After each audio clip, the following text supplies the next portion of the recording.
L'histoire commence avec 3 hommes en uniforme de shérif poursuivant un homme.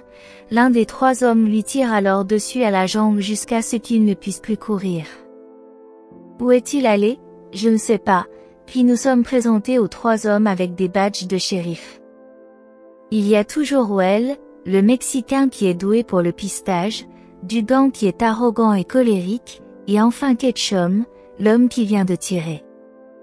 Ketchum est le plus sadique et inhumain des 3, comme en témoigne son comportement avec l'homme blessé, le traînant même avec une corde autour du cou.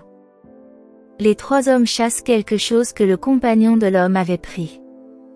Lorsque Ketchum obtient les informations nécessaires, il s'approche de lui de manière décontractée et froide. Même si l'homme supplie pour sa vie, Ketchum le tue en l'étranglant, ici, au milieu. L'histoire se concentre ensuite sur un vieux fermier nommé Henry, qui doit jouer le rôle de père et de mère pour son fils Wyatt depuis la mort de sa femme il y a 10 ans. La tombe de sa femme est bien entretenue, montrant que Henry était un homme bon et aimait sa femme de tout son cœur. Il y a aussi un homme nommé Al, le beau-frère de Henry, qui possède une ferme voisine. Après que Al soit rentré chez lui, Henry et Wyatt voient un cheval marchant seul sans cavalier. Ils découvrent des traces de sang, indiquant que le propriétaire du cheval a été blessé et est peut-être tombé quelque part. Henry demande immédiatement à Wyatt de rentrer à la maison, bien que Wyatt veuille venir. Henry prévoit de suivre la piste du cheval pour voir si le propriétaire est vivant ou mort. Après avoir parcouru une certaine distance, Henry trouve enfin le corps d'un homme qui semble être le propriétaire du cheval. Après examen, l'homme s'avère être vivant malgré une grave blessure par balle. Cependant, ce qui surprend Henry, c'est un sac contenant une grande somme d'argent. Ne voulant pas s'impliquer, Henry envisage de laisser l'homme, mais sa conscience le pousse à le ramener chez lui et à effacer ses traces. En rentrant chez lui, Henry demande immédiatement l'aide de Wyatt pour soigner l'homme blessé. Henry réalise que cet homme doit être en danger, voire poursuivi par quelqu'un, ce qui s'avère vrai puisque 3 hommes avec des badges de shérif, notamment Ketchum et ses 2 collègues, le traquent. Le lendemain matin, l'homme n'ayant pas repris connaissance, Henry attache ses mains au lit par précaution, craignant qu'il ne soit agressif envers Wyatt. Henry prévoit de retourner sur les lieux et demande à Wyatt de rester pour s'occuper de l'homme. Pendant ce temps, Wyatt est interdit d'utiliser des armes à feu par son père. Alors qu'Henry est absent, Wyatt prend secrètement le pistolet que son père avait caché et s'entraîne au tir derrière la maison. Le nom de l'homme blessé est Curry, et nous sommes entraînés dans son cauchemar où tout l'enfer se déchaîne. Curry, qui était enfant à l'époque, a vu un criminel se faire abattre et se souvient des mots de l'homme. Pendant ce temps, Henry arrive près des lieux et observe les 3 hommes, Ketchum et ses 2 collègues, qui ont réussi à suivre l'évasion de Curry. Nous voyons à quel point Henry, malgré son âge avancé, est bien formé, se faufilant habilement parmi les roseaux pour observer la conversation entre Ketchum et ses collègues. Stilwell, un traqueur expert, réalise que Curry est passé par là et est impressionné par la personne qui a effacé les traces, concluant qu'elle n'est pas ordinaire. Alors qu'ils s'approchent des roseaux, ils se dirigent lentement vers un point où quelqu'un semble les observer, mais quand ils arrivent, personne n'est là. Sauf pour la trace de reptation signalant que quelqu'un les observait bien depuis cet endroit.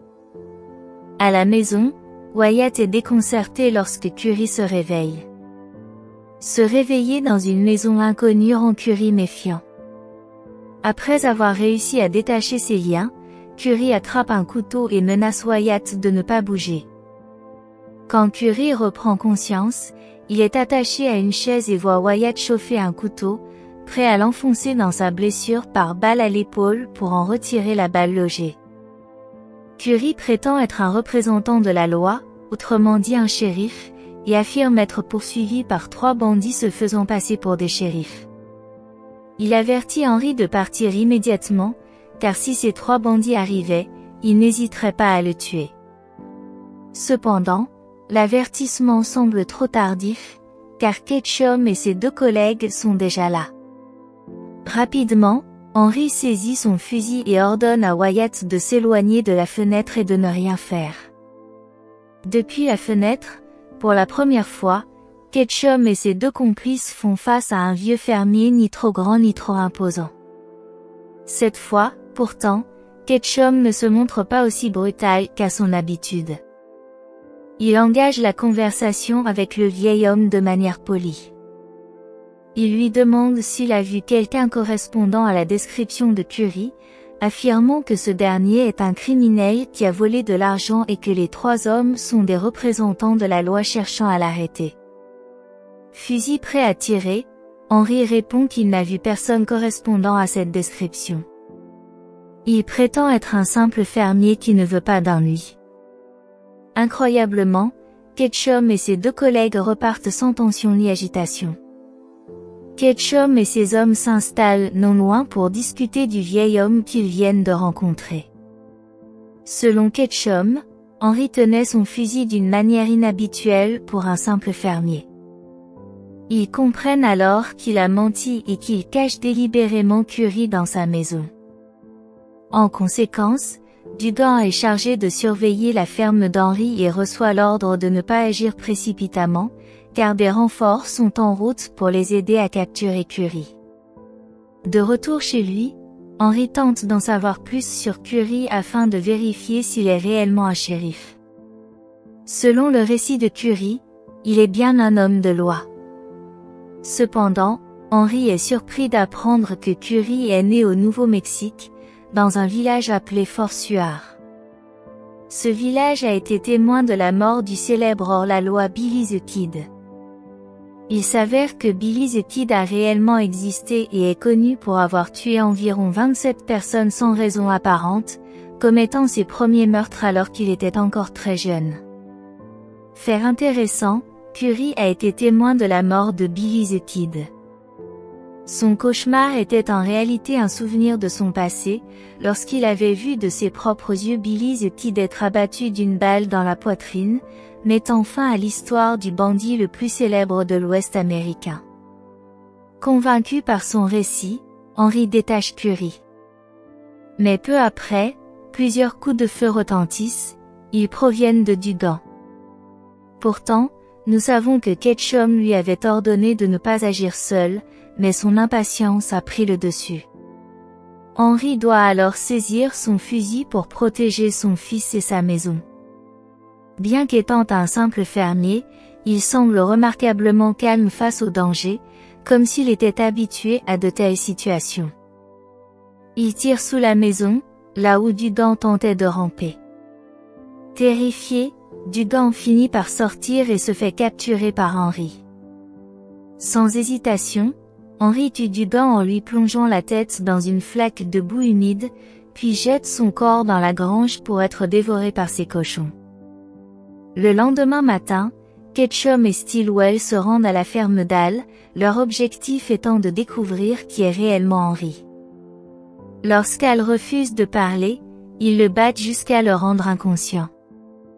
Ou quelque chose comme ça. C'est ce que j'essaie de comprendre. Henry et Wyatt sont conseillés de ne pas s'en mêler, car Curry sait bien que Ketchum ne reculera devant rien pour le traquer, surtout après avoir appris que Dugan est mort. Ketchum les massacrera tous. Curry, qui se soucie encore de Henry et de son fils, leur demande de partir immédiatement et de le laisser régler ses problèmes. Mais alors qu'ils s'apprêtaient à partir, Henry et Wyatt sont surpris par l'apparition de Ketchum, qui n'est pas venu seul.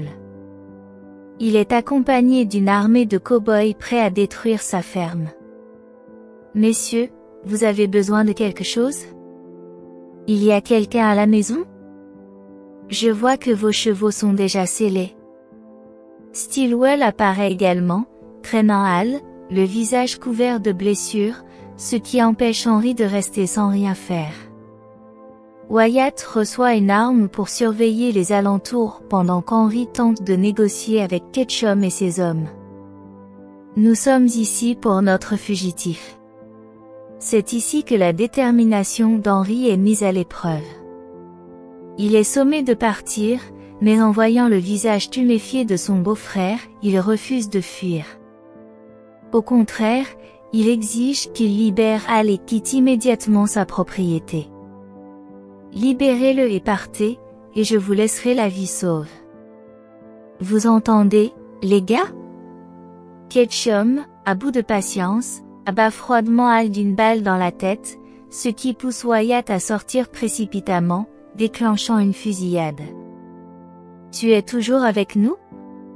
Henry, rentré dans la maison, dit à son fils. Tiens-toi droit, tu t'en sortiras. Baisse la tête et tout ira bien. Je viens de tuer ton homme, Al, ici même. En entendant ces mots, Curry est choqué. Il réalise soudain que le vieux fermier qui l'a aidé n'est autre que la légende vivante, le célèbre tueur de hors-la-loi, Billy the Kid. Il s'est échappé. Qui? Lui? Oh mon Dieu! Henry sort calmement les mains en l'air. Il révèle alors qui il est réellement. Mark Joy, mon ami. Il peut dégainer et tirer en 0,2 secondes, ce qui lui permet d'éliminer la majorité des hommes de Ketchum en un instant. Il ne reste plus que quelques survivants. Henry ne se contente pas d'être un expert en armes à feu, il manie aussi parfaitement les couteaux et se sert de son intelligence pour éliminer les derniers hommes avec une simple lame et une hache. Seul Stillwell est encore en vie. Terrifié après avoir vu tous ses compagnons mourir, il tente de fuir. Mais Henry l'attend déjà devant lui. N'ayant plus d'autre choix, Stillwell fait semblant de se rendre. Soudain, un coup de feu retentit. C'est Ketchum. Il est encore vivant, la balle d'Henry ne l'ayant que blessé à la joue droite. Une poursuite s'engage, mais Ketchum n'est clairement pas à la hauteur de Henry, alias Billy the Kid. Sa technique de tir est bien inférieure à celle d'Henry, qui est habitué à tuer. À court de balles, Ketchum accepte son sort et se laisse abattre par la légende du Far West. Tout est terminé. Henry rentre chez lui. Par chance, Wyatt est sain et sauf, tout comme Curry. Mais alors que Wyatt part chercher de l'eau, Henry, en soignant Curry, aperçoit une cicatrice sur son bras gauche. Il comprend enfin la vérité, Curry fait en réalité partie du complot de Ketchum. La cicatrice sur son bras est la marque d'impact avec Ketchum et son gang. Curry est bien un shérif, mais il est aussi un traître qui a participé au vol de l'argent. Trop avide, il voulait garder le butin pour lui seul. C'est pourquoi il s'était volontairement laissé traquer par Ketchum et ses hommes. Mais pourquoi Curry a-t-il voulu tuer Henry, alors que ce dernier l'a aidé? Depuis son enfance, Curry est hanté par le souvenir de Billy the Kid, qui a tué ses parents. En tant qu'homme de loi avide de gloire, il veut tuer Henry pour acquérir l'honneur d'avoir abattu une légende. Cependant, son orgueil est de courte durée. Wyatt surgit et abat Curry sur le champ. Dans ces derniers instants, Henry dit à Wyatt de bien prendre soin de lui. Il l'avertit aussi que lorsque la nouvelle de sa mort se répandra, des rumeurs sur son passé feront surface. Henry demande à Wyatt de ne pas croire ces histoires. Après avoir enterré son père à côté de la tombe de sa mère, Wyatt n'a plus de raison de rester. Il part alors pour un long voyage, à la recherche de sa véritable identité.